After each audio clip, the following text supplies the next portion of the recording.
आप सबों का हम हार्दिक स्वागत करते हैं आज की आराधना में। मेरी आशा है कि हम लोग सब यहाँ पर एकत्रित हैं प्रभु की आराधना के लिए, और आज की आराधना के दौरान प्रभु की महिमा करेंगे। आइए हम प्रार्थना करें, अपनी आराधना को शुरू करें प्रभु की महिमा के लिए। धन्यवाद, स्तुति और महिमा के पिता परमेश्वर, स्वर्ग और पृथ्वी के स्वामी, हम धन्यवाद देते हैं कि आज प्रातःकाल प्रभु हम आपकी आराधना के लिए यहाँ पर एकत्रित हैं। हमारी प्रार्थना प्रभु की प्रार्थना पर आपकी बड़ी आशीष हो प्रभु, ताकि हम आत्म सच्चाई से आपकी आराधना कर सकें। Lord, we thank you praise you for this time that you have given to us. As we worship you, Lord, anoint us fresh, so that anything that we do here, Lord, praising your name by singing hymns, Lord, through praise and worship, through reading your word and through listening to your word, and then, Lord, again giving a tithe and offering and pleasing to your sight. Bless us as we worship you. In Jesus' precious name I pray. Amen. प्रभु के वचन से मैं पढ़ना चाहूँगा आराधना के आरंभ में भजन संहिता 46 साम 46 1 से 7 पद तक जहाँ लिखा है। साम 46 1 से 7 पद। परमेश्वर हमारा शरणस्थान और बल है, संकट में अति सहज से मिलने वाला सहायक। इस कारण हमको कोई भय नहीं, चाहे पृथ्वी उलट जाए और पहाड़ समुद्र के नीचे डाल दिए जाए, चाहे समुद्र गरजे और फेन उठाए और पहाड़ उसके बाढ़ से कांप उठे। एक नदी है जिसकी लहरों से परमेश्वर के नगर में अर्थात परम प्रधान के पवित्र निवास स्थान में आनंद होता है। परमेश्वर उस नगर के बीच में है, वो कभी टलने का नहीं। वो फटते ही परमेश्वर उसकी सहायता करता है। जाति जाति के लोग हल्ला उठे, राज्य राज्य के लोग डगमगाने लगे। वो बोल उठा और पृथ्वी पिघल गई। सेनाओं का यहोवा हमारे संग है, याकूब का परमेश्वर हमारा ऊंचा गढ़ है। आमीन। आइए हम प्रभु की महिमा के लिए गीत गाएं, अपने आप को तैयार करें। और जो गीत हम गाएंगे इंग्लिश भाषा में, गीत नंबर 1-4, हम सब खड़े हो जाएं, इस गीत में शरीक हों।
इस आराधना के इस गीत के लिए हम सब एक साथ इस समय फिर के वचन को बोलेंगे।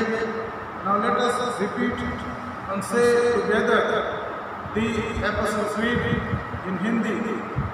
You can find it in your Hindi hymnal, first page, और हम सब इसको बोलेंगे। और अगर आपके पास इंग्लिश हिम्नल है तो आप उसमें इसको निकाल सकते हैं और हम एक साथ अपने मनों को एक करके कोई विश्वास वचन में भाग लेंगे। Let us all continue to stand and affirm our faith, the Apostles' Creed. मैं इत्तेकाद रखता हूँ खुदा का नामुल्लक बाप पर, जिसने आसमान और जमीन को पैदा किया, और उसके एकलौते बेटे हमारे खुदा यीशु मसीह पर, कि वह रूह कुदुस से मुजस्सिम होकर तुम्हारे मरियम से पैदा हुआ, पैंतीस की हुकूमत पर आया, सलीब पर खींचा गया, मर गया और दफन हुआ, तीसरे दिन मुर्दों में से जी उठा, आसमान पर चढ़ गया, खुदा बाप का मुल्क के दाहिने हाथ बैठा है, जहाँ से जिंदगी को धोकर साफ करने को फिर से आएगा। मैं इत्तेकाद रखता हूँ रूह कुद्दुस पर, पाक कयाम पर, मुकद्दस की रिफाकत, गुनाहों की माफ़ी, जिस्म से जी उठने और हमेशा की जिंदगी पर। आमीन। हम खड़े रहेंगे, उसके बाद में पाठ में भाग लेंगे। Let us all stand continually and let us have the responsive reading. The responsive reading is found Psalm 57, भजन संहिता 57, और हम पढ़ेंगे उसके 1 से लेकर के उसके 11 पद तक। भजन संहिता 57 उसका 1 से लेकर के 11 पद तक। पहला पद मैं पढ़ूंगा, दूसरा पद हम सब एक साथ पढ़ेंगे। Psalm 57 1 to 11 हम आरंभ करेंगे। पहला पद में दूसरा सब एक साथ पढ़ेंगे। हे परमेश्वर, मुझ पर अनुग्रह कर, क्योंकि मैं तेरा शरणगार हूँ। जब तक मैं विपत्तियाँ निकल न जाए, तब तक मैं तेरे पंखों तले शरण लिए रहूँगा। हमारा रिस्पॉन्स, मैं परम प्रधान परमेश्वर से पुकारूंगा, परमेश्वर को जो मेरे लिए सब सिद्ध करता है। परमेश्वर पृथ्वी से स्वर्ग से भेजकर मुझे बचा लेगा, जब मेरा निगलने वाला निंदा कर रहा हो। परमेश्वर अपनी करुणा और सच्चाई प्रकट करेगा। हमारा प्रत्युत्तर 4, मेरा प्राण सिंहों के बीच में, मुझे जलते हुए के बीच में देखना पड़ता है, अर्थात मनुष्यों के बीच जिनके दांत बर्छी और तीर हैं और जिनकी जीभ तेज तलवार है। हे परमेश्वर, तू स्वर्ग के ऊपर अति महान और तेजोमय है, तेरी महिमा सारी पृथ्वी के ऊपर फैल जाए। हमारा प्रत्युत्तर 6, उन्होंने मेरे पैरों के लिए जाल लगाया, मेरा प्राण ढला जाता है। उन्होंने मेरे आगे गढ़ा खोदा, परंतु आप ही उसमें गिर पड़े। हे परमेश्वर, मेरा मन स्थिर है, मैं गाऊंगा और भजन कीर्तन करूंगा। हम सब एक साथ पढ़ें। मेरी आत्मा जाग, हे सारंगी और वीणा जाग जाओ, मैं भी कौफट ही जाग उठूंगा। हे प्रभु, मैं देश देश के लोगों के बीच तेरा धन्यवाद करूंगा और राज्य राज्य के लोगों के बीच में तेरा भजन गाऊंगा। हमारा प्रत्युत्तर 10, क्योंकि तेरी करुणा स्वर्ग तक बड़ी है और तेरी सच्चाई आकाश मंडल तक पहुँचती है। 11 पद हम सब एक साथ पढ़ेंगे। हे परमेश्वर, तू स्वर्ग के ऊपर अति महान है, तेरी महिमा सारी पृथ्वी पर फैल जाए। आमीन। इस समय हम सब मिलकर के डोक्सोलॉजी को गाएंगे, जो हिंदी भाषा में है। किताब में पहले पढ़ते हैं। ओ सितारे और बेटे और उसके जैसे में होवे और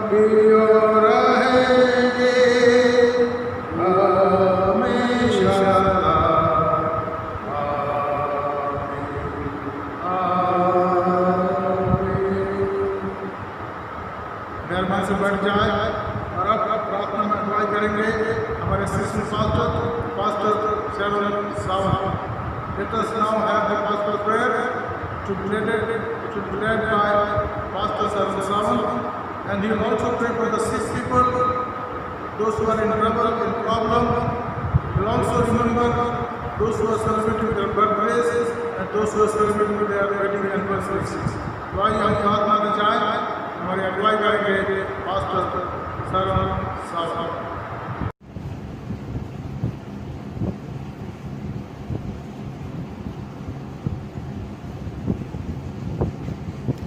आइए अजीजों, हम सब अपने सरों को झुकाएं और परमेश्वर पिता से प्रार्थना मांगे। Let us bow down our heads and let us put our supplications before God. We will ask from God the blessings, His grace, His mercy for our church, people, and our conference, our pastors, and our nations, our society, our surroundings. Let us look to God in prayer. आइए हम प्रार्थना मांगे। धन्यवाद सर्वशक्तिमान पिता परमेश्वर, इस समय के लिए हम धन्यवाद देते हैं जबकि ये सुंदर सुबह आपने हमें दिखाई, और हम धन्यवाद देते हैं आज की इस इबादत के लिए। हम धन्यवाद देते हैं पिता तमाम आशीष बरकतों के लिए जो नाम आप हमारे जीवन में देते हैं। हम प्रार्थना करते हैं खास तौर से पिता हम हमारे पापी जीवन के लिए, जबकि निरंतर हम अपने जीवन के द्वारा पाप को करते हैं। हम एक्सेप्ट करते हैं खुदा, हम तेरे चरणों पर आते हैं अपने जीवन को लेके। आप अपने पवित्र आत्मा के द्वारा हमें धोकर शुद्ध करें, यीशु मसीह के लहू के द्वारा आप हमें शुद्ध करें और हमें आप आशीष बरकत दें। आप हमें क्षमा करें पिता, और जैसा वचन में लिखा हुआ है कि आप फेथफुल हैं, आप विश्वास योग्य हैं क्षमा करने के लिए। हम संपूर्णता से आपसे माफ़ी मांगते हैं अगर जाने अनजाने में अगर हमसे कोई गलती हुई हो, आप हमें क्षमा करें पिता।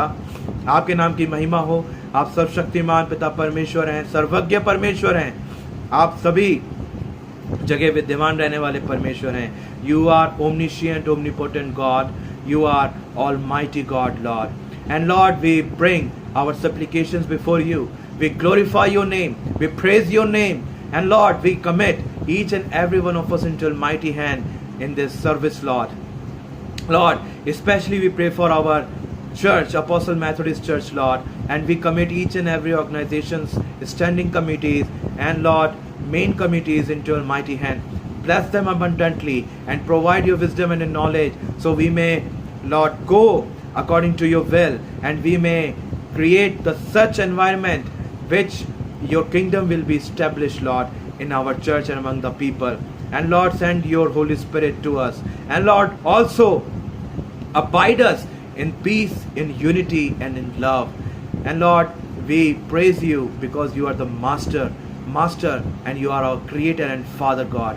And Lord, also we commit every chairperson of organizations into your mighty hand, and Lord, use them mightily for the betterment of the church, and bless them abundantly, Lord. And also with your wisdom and with your knowledge, they may perform their works, they may complete their tasks, they may complete their assignments, and Lord, they may glorify your name on high. And Lord, we pray for our Lord youth. We pray for our WCS women, Lord. We also bring them into your feet, Lord. And also especially we pray for our youth, Lord, and each and every youngsters I commit into your mighty hand, Lord.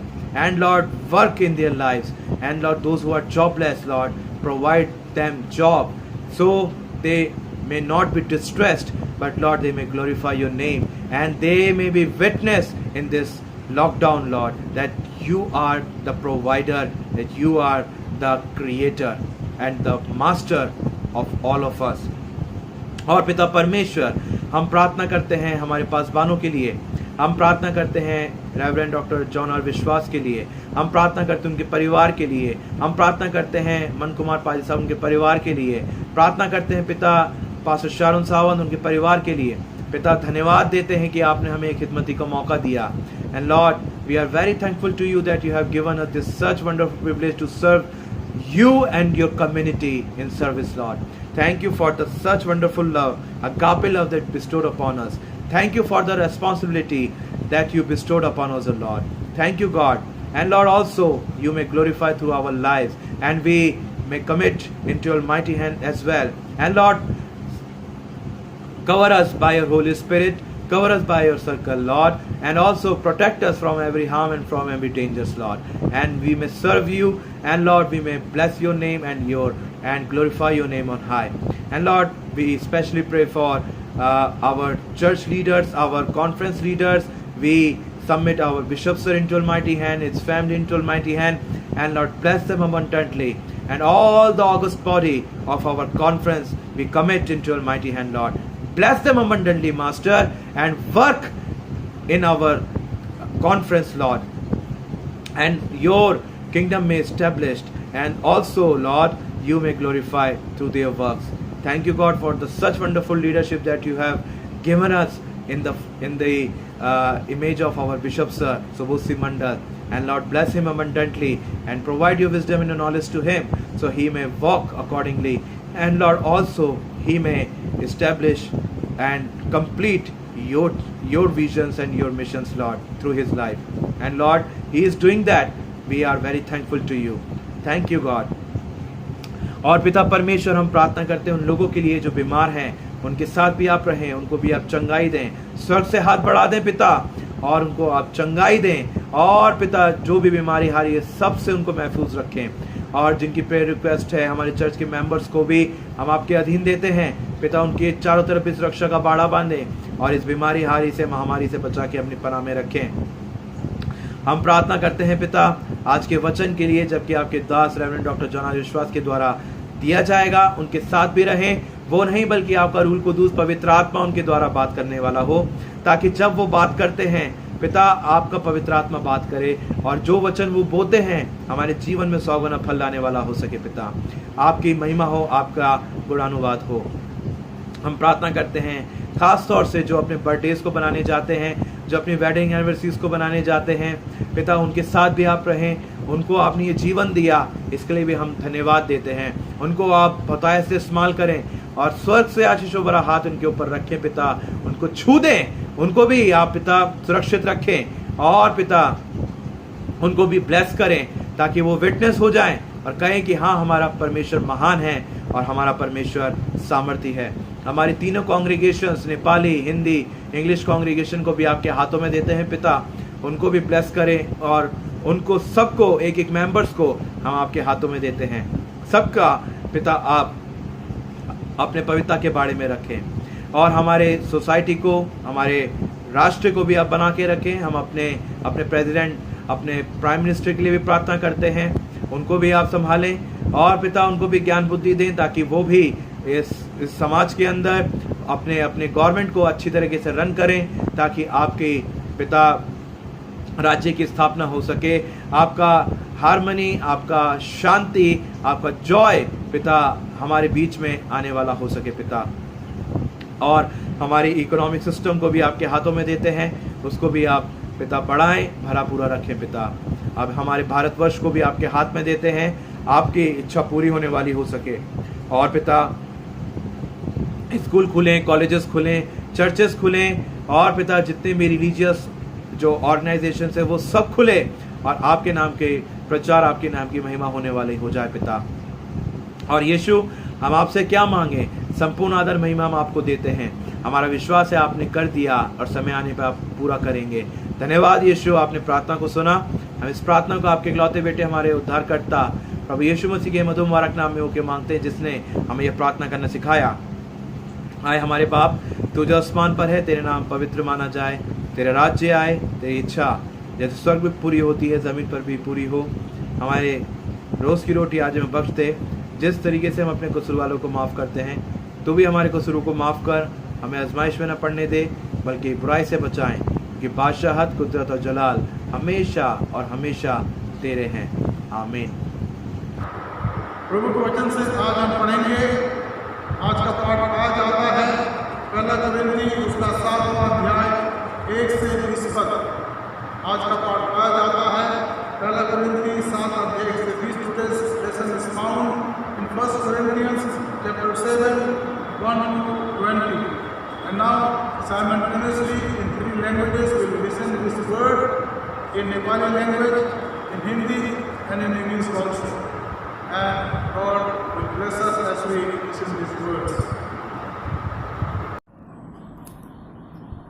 सबको जय मसीह की। आज का वचन पाठ लिया गया है पहला कुरिन्थियों 7वां अध्याय 1 से 11। उन बातों के विषय में जो तुमने लिखी, यह अच्छा है कि पुरुष स्त्री को न छुए, परंतु व्यभिचार के डर से हरेक पुरुष की पत्नी और हरेक स्त्री का पति हो। पति अपनी पत्नी का हक पूरा करे और वैसे ही पत्नी भी अपने पति का।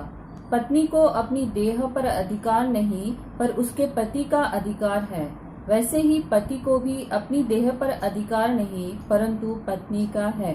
तुम एक दूसरे से अलग न रहो, परंतु केवल कुछ समय तक आपस की सम्मति से की प्रार्थना के लिए अवकाश मिले और फिर एक साथ रहो। ऐसा न हो कि तुम्हारे असंयम के कारण शैतान तुम्हें परखे।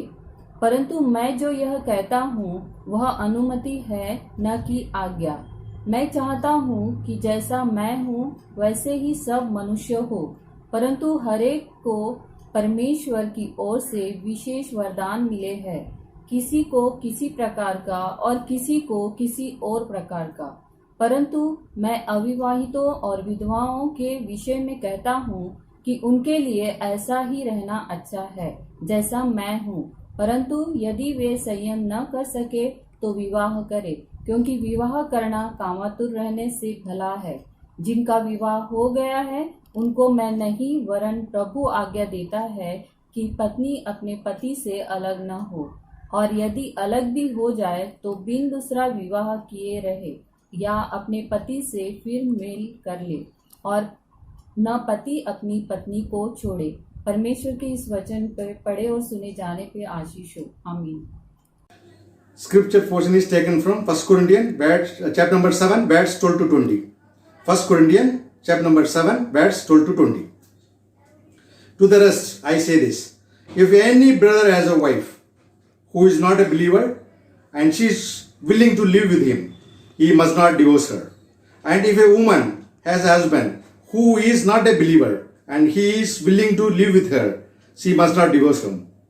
For the unbelieving husband has been sanctified through his wife, and the unbelieving wife has been sanctified through her believing husband. Otherwise, your children would be unclean, but as it is, they are holy. But if the unbeliever leaves, let him do so. A believing man or woman is not bound in such circumstances. God has called us to live in peace. How do you know, wife, whether you will save your husband? Or how do you know, husband, whether you will save your wife? Nevertheless, each one should remain the place in life that Lord assigned to him and to which God has called him. This is the rule I lay down in all the churches. Was a man already circumcised when he was called? He should not become uncircumcised. Was a man uncircumcised when he was called? He should not be circumcised. Circumcision is nothing and uncircumcision is nothing. Keeping God's command is what counts. Each one should remain in the situation which he was in when God called him. Amen. क्रिस्चियसको नाममा सबैलाई जय मसीह। आउनुहोस् हामी Bible पाठ गर्नेछौँ। पहिला कुरिन्थी 7 अध्याय 13 देखि लिएर 20 सम्म हामी पाठ गर्नेछौँ। यदि कुनै स्त्री ख्रीष्टमा विश्वास गर्ने पति छ र त्यससित बस्न चाहँदैन भने तिनले त्यसै आफ्नो पत्नीलाई त्यागोस्, किनभने अविश्वासी पति आफ्नो पत्नीद्वारा पवित्र हुन र अविश्वासी पत्नी आफ्ना पतिकै द्वारा पवित्र हुनेछन्। नत्र त तिनीहरूको छोराछोरी अशुद्ध हुनेछ र वास्तवमा तिनीहरूले त पवित्र हुँदैनन्। तर विश्वास नगर्ने चाहिँ छुट्टिन्छन् भने छुट्टियोस्। त्यसले अथवा त्यो ख्रीष्टमा विश्वास गर्ने पति अथवा पत्नी कुनै पनि बन्धनमा रहँदैन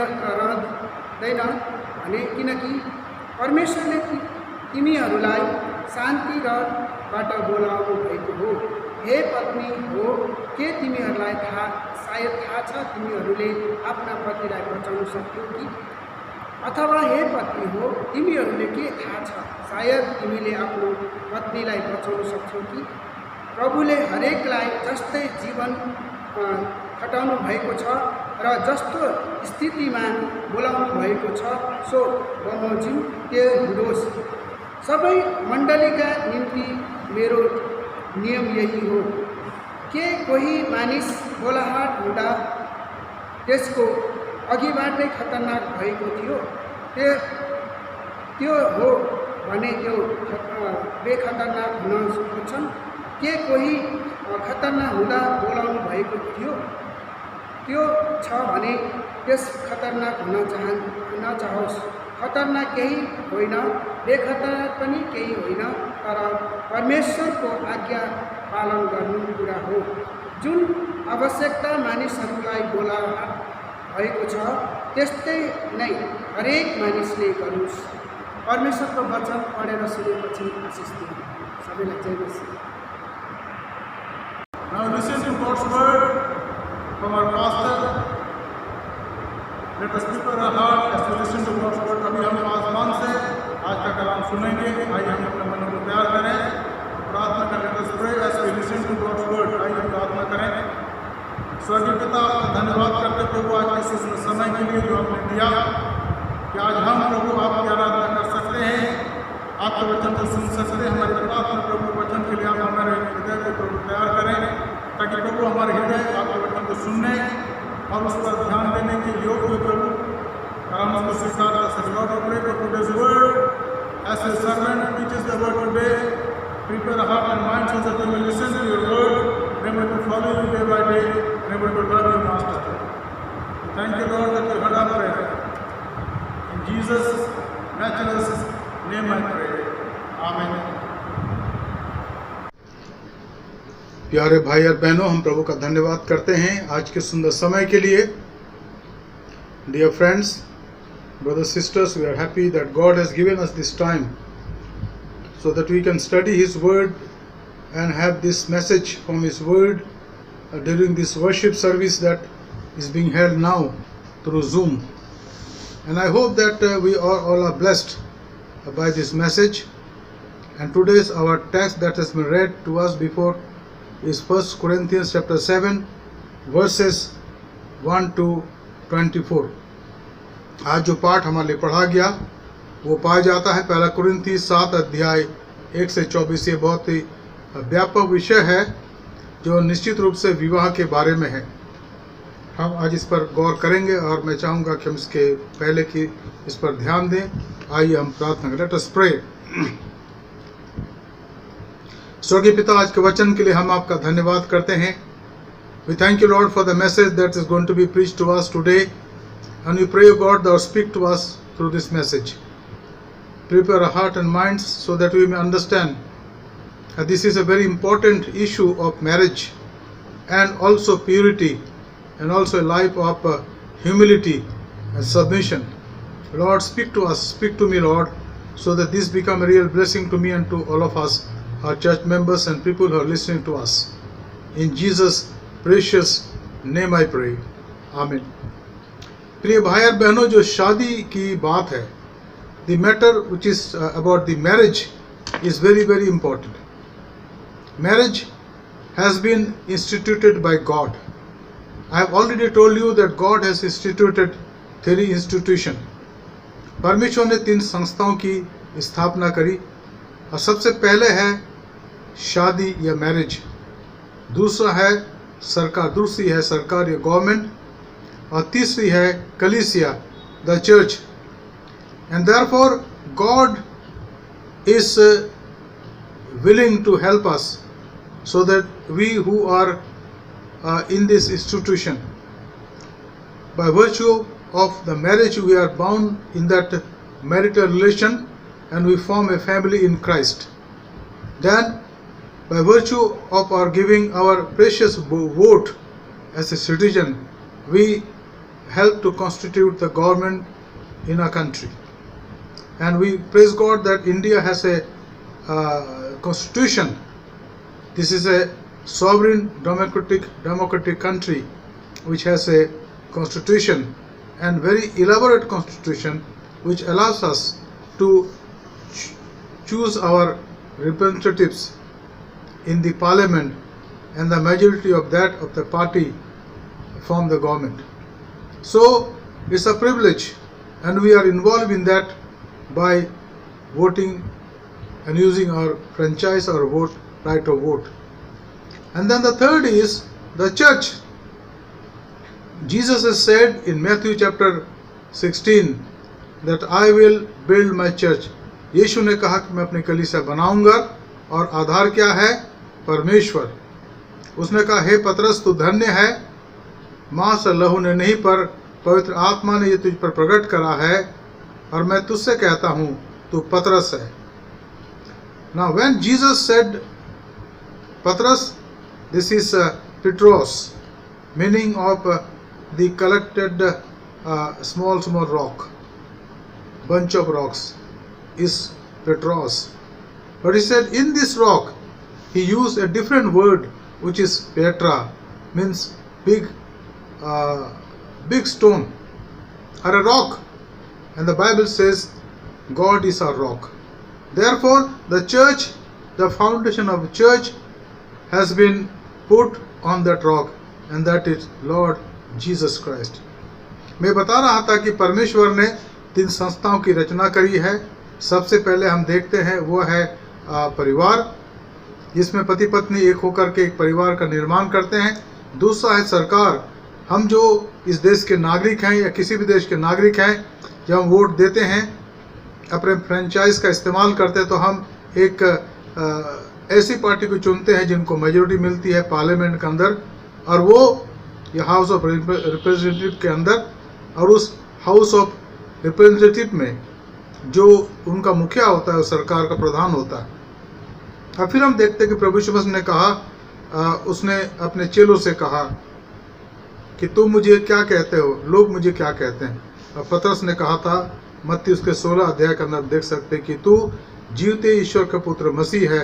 और यीशु ने कहा था कि पतरस, मैं इसी चट्टान पर अपनी कलीसिया बनाऊंगा। तो मित्रों, हमें इस बात को जानने की आवश्यकता है, और आज हम बहुत ही विस्तार पूर्वक इस बात को देखेंगे कि परमेश्वर परिवार के बारे में क्या कहता है, और जो परिवार की जो गरिमा है, जो मर्यादा है, उसके बारे में परमेश्वर क्या कहता है।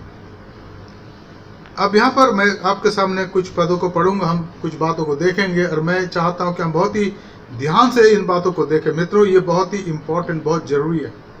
उनका संबंध हमारे दैनंदिन जीवन से, हमारे परिवार से है। 7 अध्याय 1 कुरिन्थी 1 पद, उन बातों के विषय में जो तुमने लिखी, यह अच्छा है कि पुरुष स्त्री को ना छुए, परंतु व्यभिचार के डर से हर एक पुरुष की पत्नी और हर एक स्त्री का पति हो। पति अपनी पत्नी का हक पूरा करे, और वैसे पत्नी भी अपने पति का। Now concerning the matters about which you wrote, it is good for a man not to have sexual relations with a woman, but because of the temptation to sexual immorality, each man should have his own wife, and each woman her own husband. The husband should give to his wife her conjugal rights, and likewise the wife to her husband. तो यहाँ पर इन दोनों के बारे में लिखा है, और हम इस पर देखते हैं। पहली बात है मित्रों, शादी का जो संबंध है वो परमेश्वर बनाता है, और इस संबंध के बारे में बाइबल में और जगह लिखा हुआ है। मैं चाहूँगा अपने साथ निकाल लें मेहरबानी से। इफिसियों की पत्री उसका 5वां अध्याय और उसके 1 पद से हम पढ़ेंगे उसके 5 पद तक, जहाँ इस बात को अलग प्रकार से समझाया गया है ताकि हम इस बात को समझें। इफिसियों की पत्री, the book of Ephesians, the letter of Saint Paul to church at इफिसी, चैप्टर 5 वर्सेस 1 to 5।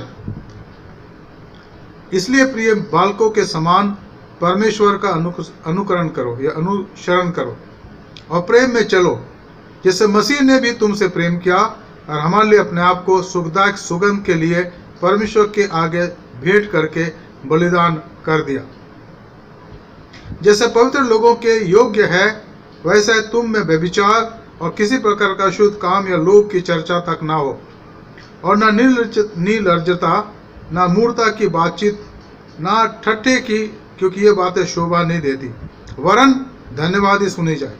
क्योंकि तुम ये जानते हो किसी व्यभिचारी या अशुद्ध जन या लोभी मनुष्य की जो मूर्ति पूजा के बराबर है, मसीह और परमेश्वर के राज्य में मिरास नहीं है। ना very categorically St. Paul emphasizes here what he says here, and I read verse 4 and 5. Let there be no filthiness among saints. Let there be no filthiness, nor foolish talk, nor crude joking, which are out of place, but instead let there be thanksgiving. For you may be sure of this, that everyone who is sexually immoral or impure, or who is covetous, that is an idolater, has no inheritance in the kingdom of Christ and God. यहाँ पर स्पष्ट रूप से इस बात को समझाया गया, बताया गया कि परमेश्वर व्यभिचार से घृणा करता। God hates adultery or fornication, and to avoid that, so that human being and they become fruitful, God instituted the right of marriage, or instituted the institution of marriage, where a man and a woman, they are united in the holy wedlock. Now today's world, the cost of this marriage is not about the cost of the money I'm talking. The cost of marriage in terms of God's purpose is not given importance. The institution has been violated with the unethical practice of living relation. And many people in this country and all over the world, and some of the constitution also, because it's a human right thing, right of a human being, they allow that. And when they allow this, and what is the consequences? When the children are born, the child is born, to whom that child will belong? To the father or to the mother, because they are not legally married, or they have not come together legally or in the sight of God even, and the society also. And this is totally in violence of the law of God. But that's happened and it's happening. And many educated people in the world today are advocating this.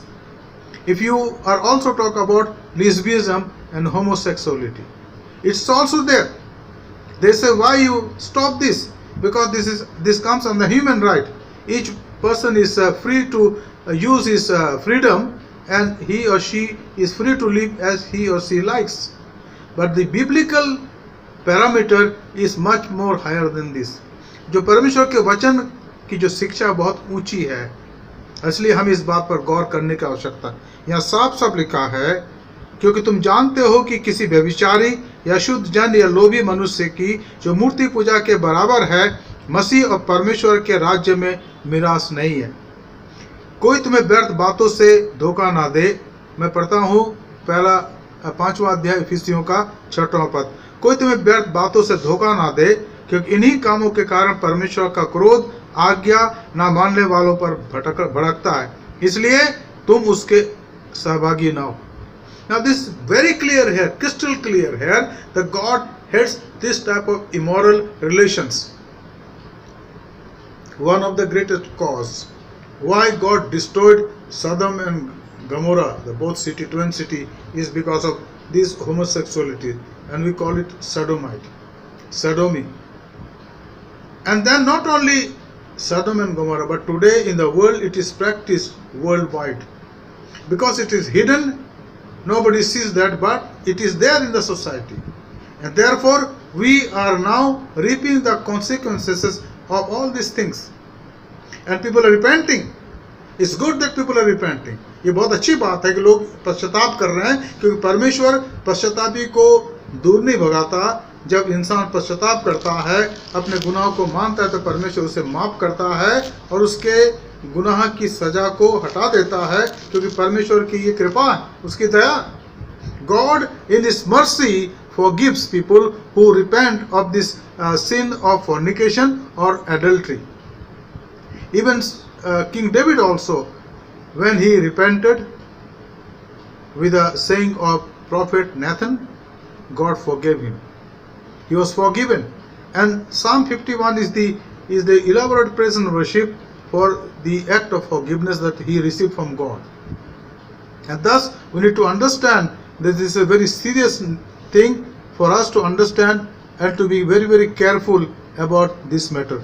We also read here in the same letter of Ephesians, chapter 5 and verses from 15 to 21. The same thing is also written, and I am using these verses so that we will understand is very clearly परमेश्वर वचन में क्या लिखा है।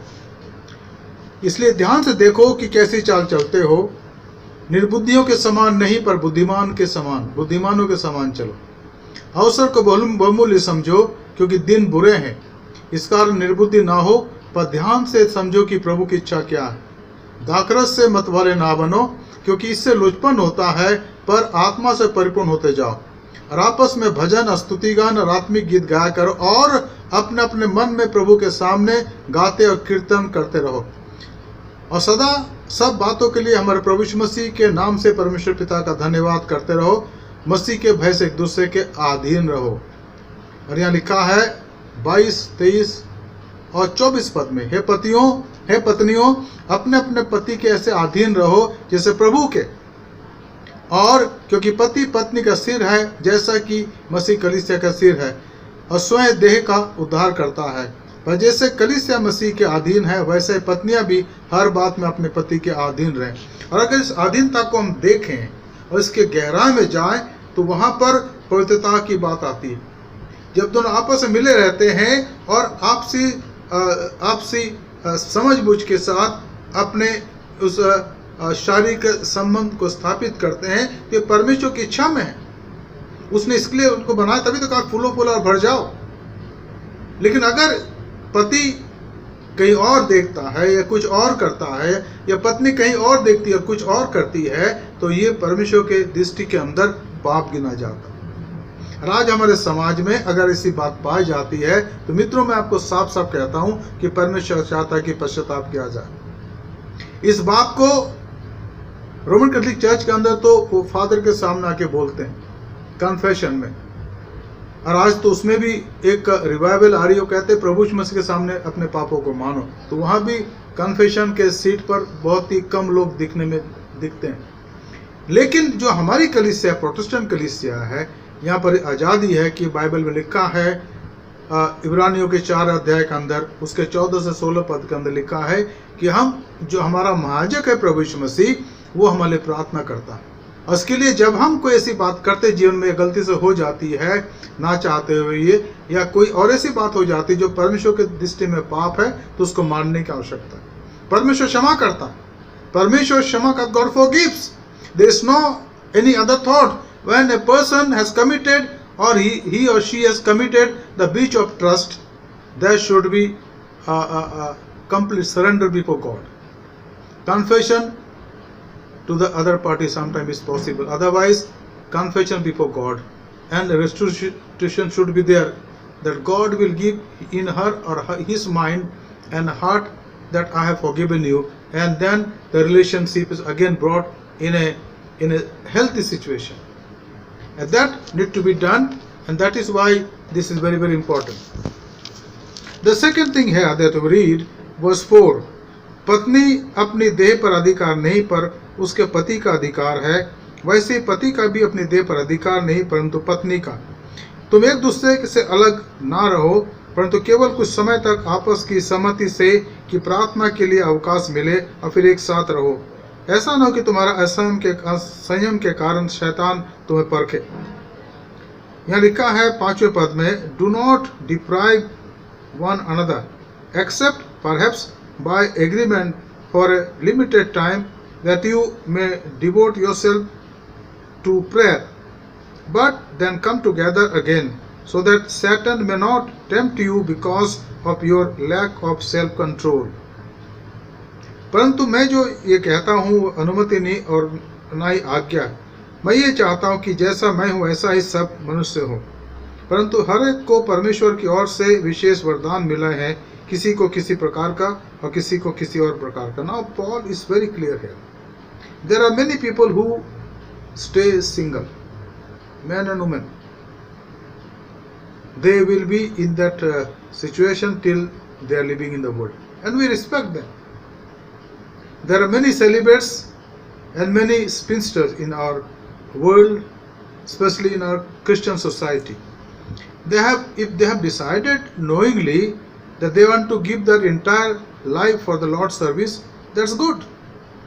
In Roman Catholic Church, we have what we call nuns. They are ladies, single ladies, and they devote their entire life for the service of the Lord Jesus Christ, in whatever order they are. Or their fathers, they are celibates. Even in our Protestant church also, there are celibates, and they follow certain orders. For them, we praise God, because they have decided. But for the rest of the people, marriage should be there. So there is no any violation of sexual parameter. God has given this privilege to be used in a God's way, so that the family is maintained, the relation in the family is maintained properly. Now Paul says here one very important thing, that they can live separately for some time for prayer, or if they have some job or some work very urgent, they have to be separated for some time, but again they should be united, so that Satan should not tempt them, so that they are exempted or saved from the sin of temptation. They should not fall into temptation or commit sin. Now Paul says, now as a concession, that not a command, I say this, I wish that all were as I am myself. Now the tradition says that Paul did not get married. He remained single person, as a celibate person, because he wanted to serve the Lord. And we respect, as I said right now, that there are many people in a society also, they are under certain order, and they are celibates, or they are spinsters, like many these nuns or fathers. But if there is no such type of commitment in life, then there should be a marital relation. Outside of that, any sexual relation is sinful, and God has said very categorically here that this should not take place in society. परमेश्वर ने बहुत ही साफ साफ कह दिया कि ऐसा कोई रिलेशन ना हो, डेवलप ना हो, जो शादी के बाहर हो, जो परमेश्वर की इच्छा के खिलाफ हो. इस बात पर गौर करने की आवश्यकता है, इस बात पर ध्यान देने की आवश्यकता है. तीसरी बात 8 पद में लिखा है, परंतु मैं अविवाहितों और विधवाओं के विषय में कहता हूँ कि उनके लिए ऐसा ही रहना अच्छा है जैसा मैं हूँ. Again his life, he is giving an example, because he was a bachelor. He says that to many people, those who are not married, the unmarried, that the world widows and the widows, I say that it is good for them to remain single as I am. Now remaining single is a decision. It's a hard decision. But there are many people in our society, they have opted to live in that way, and we praise God for their lives, because they can devote their entire time for the Lord, in ministry, in teaching, in evangelism, in social work, in counseling, in serving the poor and destitute, in doing all sorts of work as they live as celibates. And in the society of Christian fellowship, we respect them, because they have decided willingly they are living as single person. But if it is not their decision, and they don't get married and then commit sin, it is bad. But praise God that knowingly we very rare, we have very rare, this type of things very rare. But again, St. Paul says that we need to be very, very much careful about this. यह लिखा आगे, परंतु यदि वे संयम ना कर सके तो विवाह करे, क्योंकि विवाह करना कामातुर रहने से भला है. But to unmarried and the widows, I say that it is good for them to remain single as I am, but if they cannot exercise self-control, they should marry. For it is better to marry than to burn with passion. शादी की आवश्यकता है. ये जो living in relation है, वो बाहर तो इंसान अकेला है, लेकिन वहाँ पर कोई स्त्री है, ये ऑपोजिट सेक्स है जिनके साथ वो रहते हैं. और आज शहरों में ये बात कॉमन हो गई है. एक मकान को किराए पे लेते हैं जिसका किराया काफ़ी है, लेकिन वहाँ 2-3 लेडीज़ 2-3 जेंट्स रहते हैं और एक के साथ संबंध बनाते. कई बार बहुत कठिन हो जाता. उसको समाज स्वीकार करता है कि भाई चलो कोई बात नहीं, कोई गड़बड़ी तो नहीं हो रही है, बाहर तो कुछ नहीं दिख रहा है, लेकिन परमेश्वर तो हमारे मन को देखता है ना. उसके सामने हमारा मन खुला हुआ है. लेकिन अगर हम उसके सामने ऐसा करते हैं तो उसके सामने हमारा वो कार्य जो है वो पापमय कार्य है. और अगर हमने पश्चाताप नहीं करा, उसको नहीं छोड़ा, तो निश्चित रूप से उसका प्रतिफल हमारे लिए आएगा. हमें उसका प्रतिफल भुगतना पड़ेगा. The consequences we need to suffer one day of that illicit relation, improper relation, unlawful relation. The word of God is very clear and is very, very authentic about marriage and obeying or remaining in that marriage bond for entire life. चौथी बात यहाँ Paul कहते हैं, 10वां पद लिखा है यहाँ पर, जिनका विवाह हो गया है उनको मैं नहीं परंतु प्रभु आज्ञा देता है कि पति अपने पति से अलग ना हो, और यदि अलग भी हो जाए तो बिन दूसरा विवाह किए रहे, या अपने पति से फिर मेल कर ले, और ना पति अपने पति को छोड़े. To the married, the fourth thing, to the married I give this charge, not I but the Lord. The wife should not separate from her husband, but if she does, she should remain unmarried or else be reconciled to her husband, and the husband should not divorce his wife. अब यहाँ पर जो हमारे समाज में आज एक बहुत ही ज्वलंत इशू है वो है डिवोर्स का. यहाँ लिखा है कि डिवोर्स जो है वो हमारे कलीसिया में नहीं है, बाइबल में नहीं है. केवल एक कारण है, वो है एडल्ट्री या व्यभिचार. अगर प्रूफ है तो उसके लिए कुछ सोचा जा सकता है, लेकिन उसके अलावा कोई भी ऐसा कारण नहीं है कि हम डिवोर्स के लिए किसी को एनकरेज करें. हमारे देश में डौरी प्रथा है. कभी कभी डौरी यानी शादी में जो पत्नी ने अगर पति को कुछ नहीं दिया, लड़की वालों ने लड़कों वालों को नहीं दिया, तो एक इशू बनता है कि भाई ये गरीब लोग हैं, ये है वो है. और आगे चल के कभी कभी बड़े लोग भी उसमें शामिल हो जाते हैं और कोई ना कोई बहाना बना के उस लड़की को निकाल देते हैं या उसको दुख पहुंचाते हैं कि भाई वो डौरी लाओ. और अगर वो लड़की नहीं ला पाती है तो उनसे अलगाव की बात होती है. ये गलत है मित्रों. संसार में तो कुछ नहीं होता, क्योंकि संसार में लोग मुंह दिखाने आए करते, लेकिन परमेश्वर उन बातों को देखता है. इसलिए हमें उस बात पर गौर करने की आवश्यकता है कि व्यभिचार के सिवा कोई भी डिवोर्स के लिए ऐसी बात न करे. डिवोर्स परमेश्वर की इच्छा के अनुसार नहीं है. मूसा ने कहा, और मूसा के उस कहने के बारे में प्रभु यीशु मसीह को सवाल पूछा गया, तो यीशु मसीह ने कहा कि मूसा ने तुम्हारे हृदय की कठोरता के कारण ये कहा कि त्याग पत्र दे दो या छोड़ दे, लेकिन अनादिकाल से ऐसा नहीं. परमेश्वर ने जिसको जोड़ा है उसको मनुष्य से अलग ना करे.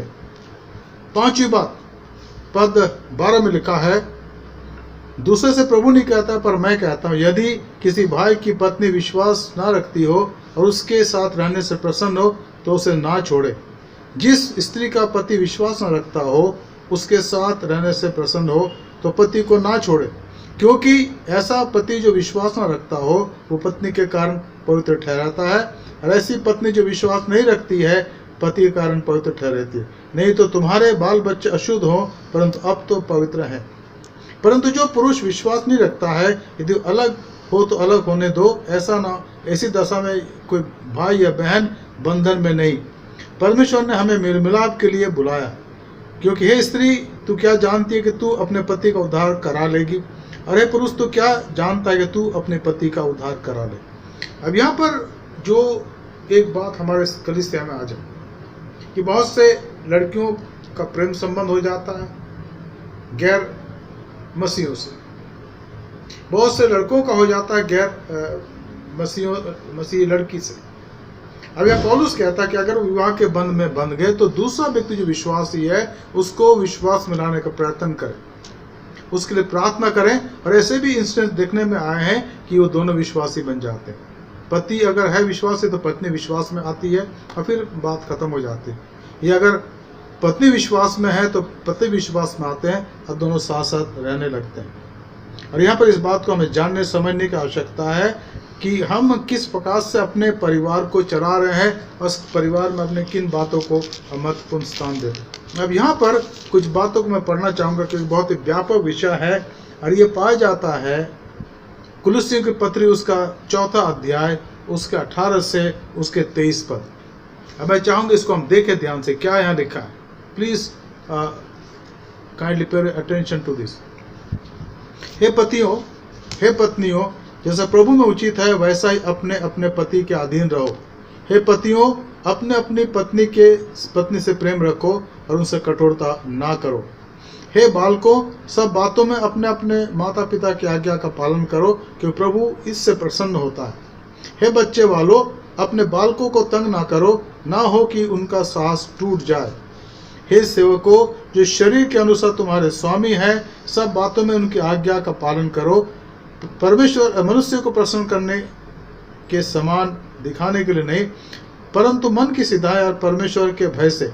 जो कुछ तुम करते हो तन मन से करो, यह समझकर कि मनुष्यों के लिए नहीं परंतु प्रभु के लिए करते हो, क्योंकि तुम जानते हो कि तुम्हें इस के बदले प्रभु से मिरास मिलेगी। और तुम प्रभु यीशु मसीह की सेवा करते हो, क्योंकि जो बुरा करता है वह अपनी बुराई का फल पाएगा, वहाँ किसी का पक्षपात नहीं। मित्रों, कभी कभी हम अपने रैशनल को लेने लगते हैं और जो हमारी रैशनल है ना वो हमारे कभी कोई स्वार्थ के साथ चलता है, उसको हम रैशनलाइज करते हैं। लेकिन यहाँ लिखा है प्रभु किसी का पक्षपात नहीं करते। उसके सामने हमें अगर हमने गलती करी है तो पश्चाताप करने की आवश्यकता है और अपने पार्टनर के लिए प्रार्थना करने के प्रभु में आ जाए। और दोनों के लिए, या तो पत्नी के अगर वो विश्वास है तो पति के लिए प्रार्थना करें, अगर पति विश्वास है तो पत्नी के लिए प्रार्थना करें। यहाँ पर यह है कि वो मेल मिलाप का परमेश्वर है। He is the God of reconciliation, मेल मिलाप का परमेश्वर। वो चाहता है, यह क्या है ना 15 पद में लिखा है, अगर देखें 1 कुरिन्थी 7:15 में यह लिखा है, परंतु जो पुरुष विश्वास नहीं रखता यदि वो अलग हो तो अलग होने दो, ऐसी दशा में कोई भाई या बहन बंधन में नहीं। परमेश्वर ने हमें मेल मिलाप के लिए बुलाया है, इसलिए दोनों के अंदर अगर वो विश्वास नहीं करते तो प्रार्थना करे, विश्वास करे, और ताकि वो दोनों साथ साथ रहते रहें, क्योंकि इसका असर बच्चों पर पड़ता है। वो कहाँ जाएंगे कल। इसलिए अगर पहले उन्होंने नहीं सोचा, पहले तो अवल शादी से पहले सोच ले कि अगर पत्नी अविश्वासी है तो उसको विश्वास में लाए तब शादी करे, या अगर लड़का अविश्वासी है तो पत्नी को विश्वास में, जो पत्नी होने वाली स्त्री को विश्वास में लाए तब शादी करे। लेकिन अगर ऐसा नहीं हो सका तो आगे चल करके दोनों एक दूसरे के प्रति जिम्मेदार है को प्रार्थना करें कि जो दूसरा पार्टनर है, चाहे स्त्री चाहे पुरुष, वो विश्वास में आ जाए ताकि उनके जीवन के अंदर मेल मिलाप बना रहे और वो प्रभु में बढ़ते चले जाए। 6वीं बात है 17 पद, जैसे प्रभु ने हरेक को बांटा है, वह जैसा परमेश्वर ने हरेक को बुलाया है वैसे ही वह चले। मैं सब कलीसियाओं से ऐसा ही ठहराता हूँ। जो खतना किया हुआ बुलाया गया वो खतना रहित ना बने, जो खतना रहित बुलाया गया वो खतना ना कराए। न खतना कुछ और न खतना रहित, परंतु परमेश्वर की आज्ञाओं को मानना ही सब कुछ है। हर जन जिस दशा में बुलाया गया वैसी वो रहे। अब यहाँ पर पौलुस इस बात को स्पष्ट करता है कि मूसा के जो नियम है प्रभु ने पूरे कर दिए। प्रभु में आने के बाद अगर हम मूसा के नियम को पूरा करना चाहते, जैसे उस समय लोगों ने कहा, उन्होंने इस बात को बताया और ये गड़बड़ी थी कि भाई जो गैर यहूदी परिवार से मसीह बनते हैं, उन जो मेल लोग उनका खतना होना चाहिए। और ये एक ऐसी बात बन गई जो सब जगह समस्या क्रिएट कर रही थी। इसीलिए यरूशलेम की काउंसिल की स्थापना हुई और हम पढ़ते हैं कि 15 अध्याय के अंदर प्रेरितों का इसका वर्णन किया गया। और वहाँ पर उन्होंने जो एक रेजोल्यूशन निकाला, एक उत्तर निकाला बहुत ही महत्वपूर्ण, जो आज तक स्टैंड करती। क्या है ये? विश्वासियों के लिए जो अन्य जातियों से आ रहे थे और उनके लिए जो यहूदी जाति से विश्वास कर रहे थे।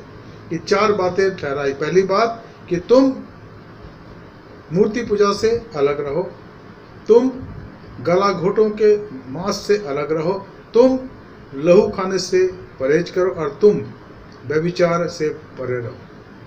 और उन्होंने कहा आगे शुभ।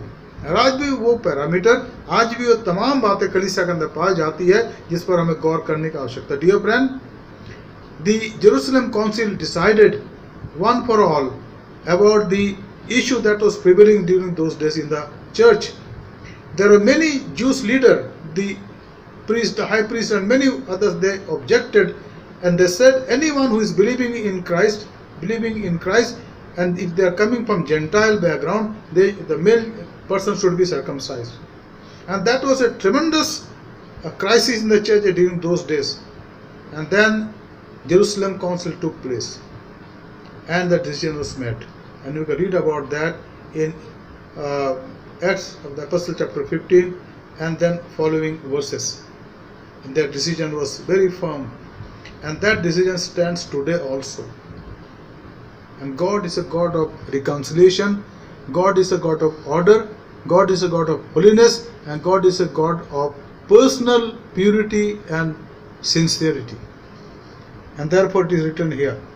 And therefore, he says, Paul says, verse 21, where you are a slave when called, do not be concerned about it. But if you can gain your freedom, avail yourself to the opportunity. For he who was called you in the Lord was as a slave is a freedom of the Lord.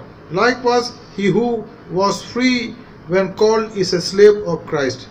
You were brought with a price. Do not become slave of men.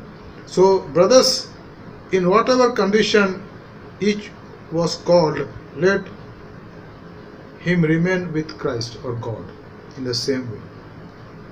So, this is what the Word of God says, and I think we have learned a lot today about the marital holiness and purity, the darkness and the dark side of the punishment for fornication and adultery if it is not repented for. And there is a reconciliation is there which is available in Christ. He wants us to live a life of His will, according to His will, and that is a life of holiness, submissiveness and continuously walking with the Lord.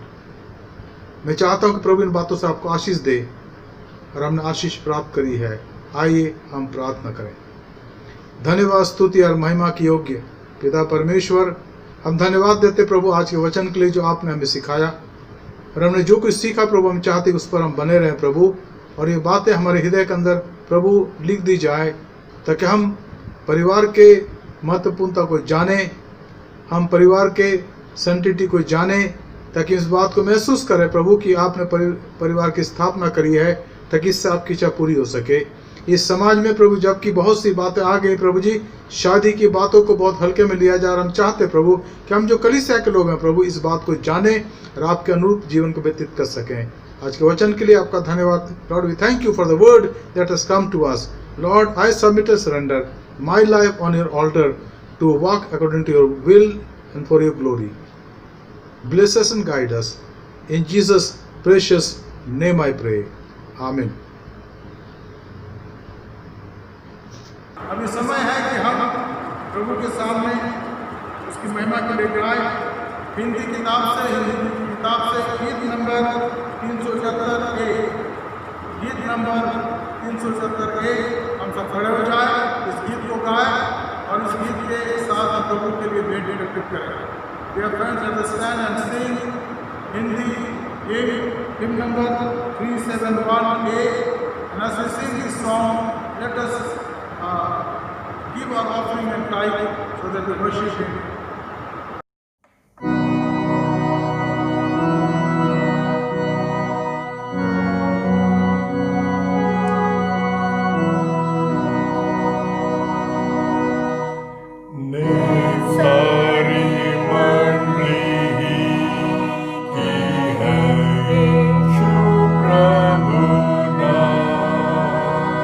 But I is Christi,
स्वर्गीय पिता, इस भेंट के लिए आपका धन्यवाद करते प्रभु, जो आपके संसद में आपको दिया प्रभु, बड़े सदा के साथ, बड़े विश्वास के साथ प्रभु, जबकि दिन बहुत कठिन है प्रभु हमारे सामने, हमारे देश में, पूरे संसार प्रभु जी, इस कोरोना वायरस के कारण हजारों लाखों लोग दुनिया से चले गए, लेकिन प्रभु आप हमें जीवित रखा, इसलिए आपका धन्यवाद करते हैं।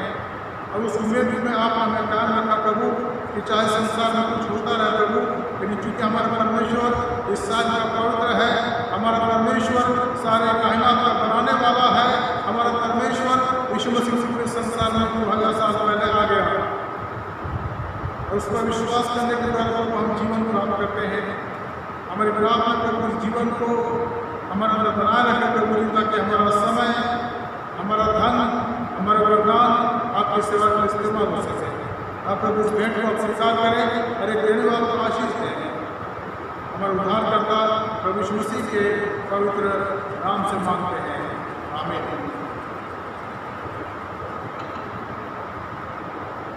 हम लोग बैठ जाएं। Church announcement. प्रिय मित्रों, हर रविवार को हमारी आराधना लिंक के द्वारा होती है, जिसमें आप सब भाग लेते हैं। अब मेरी आपसे गुजारिश है कि आप अपने प्रेयर पार्टनर्स को, अपने मित्रों को प्रोत्साहित करें कि वो भी आपके साथ इस आराधना में भाग ले सकें। इसका समय है संडे यानी रविवार को सुबह 10 बजे। मित्र, अभी तक कोई निर्णय नहीं लिया गया है कि हम चर्च में आराधना कब शुरू करेंगे। थोड़ा समय जरूर लगेगा। हमने 4.5 महीने आराधना इस तरह से करी, अभी भी करते रहेंगे। जब समय होगा इसके लिए हमारे बिशप साहब की तरफ से, हमारे आदरणीय बिशप साहब की तरफ से इसके लिए हमें पत्र मिलेगा, अनाउंस किया जाएगा, तब हमारी आराधना चर्च के अंदर शुरू हो जाएगा। तब तक यही दिन से आराधना चलती रहेगी। साथ ही साथ हर एक दिन शाम को 6:30 बजे, और कभी टेक्नोलॉजी के प्रॉब्लम की वजह से उससे बाद में, लेकिन हमारी आराधना और बाइबल स्टडी हर दिन होती है, सोमवार से शनिवार तक। समय है, स्टैंडर्ड टाइम है शाम को 7:30 बजे। मैं चाहूँगा भाग उसमें ले। इन दिनों में जो हमारा अध्ययन का विषय हुआ है कि किसी सुपत्री तो संतोष को पढ़ने की गई, तो मैं चाहूँगा आप इस प्रतिदिन के संध्या काल में भाग लें और उसमें भाग लेकर आशीष प्राप्त करें। Dear friends, our evening Bible study will continue, and now it is to study from the book of Ephesians. So please join us in the evening Bible study every evening from Monday to Saturday evening 7:30. Sometimes due to technological problems or any other problem which is delayed, but it is held. So please bear with us the timing sometime, but please listen and be blessed in this Bible study. Every Sunday we have Sunday school at 4:30 p.m. and we are grateful to Dr. Victor George and all the teachers who are taking initiative. हम धन्यवाद देते हैं हमारे doctor Victor George साहब को और तमाम teachers को जो बहुत मेहनत करते हैं संडे स्कूल के लिए। मैं चाहूँगा कि आप अपने बच्चों को तैयार करें। हर रविवार को शाम को 4:30 बजे जूम के द्वारा संडे स्कूल किया जाता है। इसमें आप सबका हार्दिक निमंत्रण है। खास करके बच्चों को लाइए, सारे कलिसिया के लिए है, नेपाली कॉन्ग्रीगेशन, हिंदी कॉन्ग्रीगेशन और इंग्लिश कॉन्ग्रीगेशन के बच्चों के। साथ ही साथ हमारे बहनों की डब्ल्यूसीसी की मीटिंग होती है हर सेकेंड सैटरडे को शाम को 4 बजे जूम के द्वारा। आवर डब्ल्यूसीसी सिस्टर है their monthly meeting every second Saturday at 4 o'clock through Zoom. So please remember all our sisters of WCS to participate in that meeting. We also have a meeting of Young Adult Fellowship every Sunday, and I request all of you to please contact the advisor, Mr. Wesley Solomon, and also Mr. C.D. Samuel about this meeting, so that this meeting is blessed, become blessings to all our members of Young Adult Fellowship. Also please contact Mr. Pius Wilson, who is the president of Young Adult Fellowship, so that you will know the detail about this meeting. Also, every Sunday we have Bible study, and nowadays our topic is Book of Daniel. The time is 7:30, so please remember that that is not every Sunday, but second Sunday and fourth Sunday. हर द्वितीय और चौथे रविवार को हमारी Bible study होती है Daniel की किताब पर। तो मैं चाहूँगा उसका भाग लें। समय है शाम को 7:30 बजे। Dear friends, many of us are coming to church now. Church office is open every day. हमारे कलीसिया का जो ऑफिस है हर दिन खुलता है। समय है सुबह 10:30 बजे से शाम को 5:30 बजे तक। आप आकर के अपने संडे ऑफिस जमा कर सकते हैं, अपने चर्च फंड जमा कर सकते हैं और प्राइज जमा कर सकते हैं। धन्यवाद करते हैं कि बहुत लोग आ रहे हैं, तो आप आइए। और अगर इसके साथ साथ आपको पासवान की खिदमत की आवश्यकता हो कि पासवान से बातचीत करें, तो मेहरबानी से आप पासवान से मिले इस समय में इसका सदुपयोग करें। साथ ही साथ अगर आप चाहते हैं कि पासवान आपके घर में आकर के आपको कम्युनियन दे, पूरी कम्युनियन दे, तो आप पासवान को जरूर इसके लिए बोलें। इवनिंग के समय में शाम को 5:30 से 8 बजे तक। और आपके आसपास में हमारे चर्च के मेंबर रहते हैं, 2-3 परिवार उनको बुला सकते हैं, लेकिन सोशल डिस्टेंसिंग को याद रखें और उस प्रकार से आपको दी जाएगी। और इसके लिए मैं आपसे निवेदन करता हूँ कि इसके लिए आदि साहब को कम से कम 2 दिन पहले फ़ोन कर दे,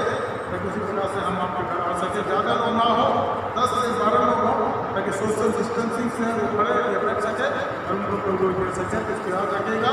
सोमवार से शनिवार तक माता आपके घर आने को तैयार है प्रभु देने के लिए, और इससे आशीष प्राप्त करें, ये हम चाहते हैं। साथ ही साथ हमारे प्रेयर का समय है, वो है चैनल प्रेयर का, रात को 10 से 11 बजे। प्लीज़ उसमें भाग लें और एक दूसरे के लिए प्रार्थना करें, देश के लिए प्रार्थना करें, देश के अगुओं के लिए, हमारे राष्ट्रपति, हमारे प्रधानमंत्री, हमारे राज्यपाल, हमारे मुख्यमंत्रीगण, हमारे एमएस, हमारे एमएलए, हमारे पुलिस के लिए प्रार्थना करें, सेना के लिए प्रार्थना करें और कलीसिया के अगुओं के लिए प्रार्थना करें। हमारे अगुओं के लिए खास करके हमारे बिशप सुबोधि मंडल, मैडम सुजीता मंडल, कलीसिया के तमाम डीएसएस के लिए प्रार्थना करें, डिस्ट्रिक्ट के इंचार्ज के लिए प्रार्थना करें, तमाम पासवानों के लिए प्रार्थना करें, खास करके हमारे एग्जीक्यूटिव सेक्रेटरी रेवरेंड सुजीत दास, हमारे conference treasurer reverend Balwant Kumar, तमाम पासवानों को प्रार्थना करें कि प्रभु दिनों में जो कठिन दिन है, प्रभु हम सबकी मदद करें ताकि हम इसमें आशा बनाए रखें, उसकी तरफ देखते रहें और उसकी सेवा को आगे करते रहें। आइए इस आराधना के प्रति धन्यवाद दें, हम प्रार्थना करें, प्रार्थना करते हैं। स्वर्गीय पिता का धन्यवाद करते हैं प्रभु आज की आराधना के लिए हमने करी, और हम जानते हैं प्रभु कि आपने उसको सुना है और आराधना में स्वीकार करी है। एपोस्टल मेथोडिस्ट के तमाम मेंबर्स को प्रभु, Lord we pray for each member of Apostle Methodist Church, Lord God bless each family, each elder, each youth, each children and each parents, Lord touch us and guide us and keep us safe, Lord, under the shadow of your wings. We thank you, Lord, that you heard our prayer. We praise you, Lord, for today's word that has come to us as we depart from your presence for our own works and live continually for your glory. Lord, God bless us and use us mightily. Thank you for everything that you have done today. We have sang our songs, we have sang your praise and worship, we have listened to your word and we have prayed, Lord. I hope and I believe, Lord, that in your sight you have accepted everything that you have done. Keep us safe, holy, and acceptable in your sight. In Jesus' precious name I pray. Amen. अब हमारे खुदा यीशु मसीह का खासा, खुदा बाप की मोहब्बत, रोज रोज उसकी सिफात का शरण हमें सारे के साथ इस समय और हमेशा तक होती रहेगी। आमीन।